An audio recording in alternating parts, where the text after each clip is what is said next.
Hello everyone, welcome to Suzy's kitchen and blogs.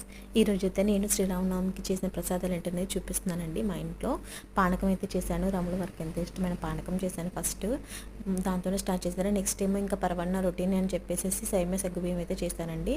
బెల్లం వేసి చేశాను పిల్లల కోసం అని చెప్పేసి. పంచదార వాడలేదు. నేను రెసిపీ అయితే షూట్ చేశాను, ఖచ్చితంగా పోస్ట్ చేస్తాను.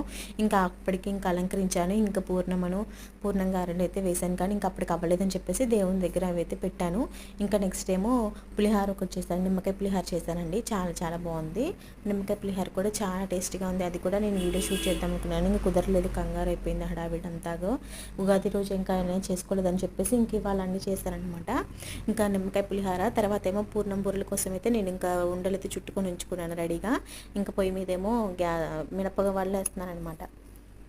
చూపిస్తున్నాను, చాలా బాగున్నాయండి.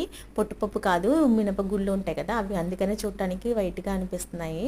ఎంతైనా పొట్టుపప్పు గారెలు ఒక టేస్ట్ ఉంటే ఇవి గుళ్ళు గారెలు ఒక టేస్ట్ ఉంటాయి కదా. ఇంకా అప్పటికి అందరికీ పెట్టేశాను అనమాట. పిల్లలు తినేసారు, మేము తినేసాము ఇంట్లో అన్నీ కూడా. ఇంకా సేమియా సగ్గుబియ్యం పాయసము, మినపవడలు, ఇంకా పూర్ణం బూరెలు చూపిస్తున్నాను కదా, అవే అనమాట. పూర్ణం బూరెలు కూడా చాలా బాగున్నాయి టేస్ట్. ఇది కూడా రెసిపీ అయితే షూట్ చేశానని పెడతాను నేను వీడియో అనేది. నెక్స్ట్ నిమ్మకాయ పులిహోర చాలా బాగుంది. నిమ్మకాయ పులిహోర కూడా పిల్లలు కూడా చాలా ఇష్టంగా తిన్నారు. ఇంకా నెక్స్ట్ పానకం, అదేవిధంగా ఇంకా దేవుడి దగ్గర శనగలు, వడపప్పు, బెల్లం ముక్క కూడా పెట్టానమాట. ఇంక ఇవేనండి మా ఇంట్లో ఈరోజు ప్రసాదాలు. మీరు ఏమేం చేసుకున్నారో కమెంట్ సెక్షన్లో కమెంట్ చేయండి. Thank you for watching. Please subscribe my channel.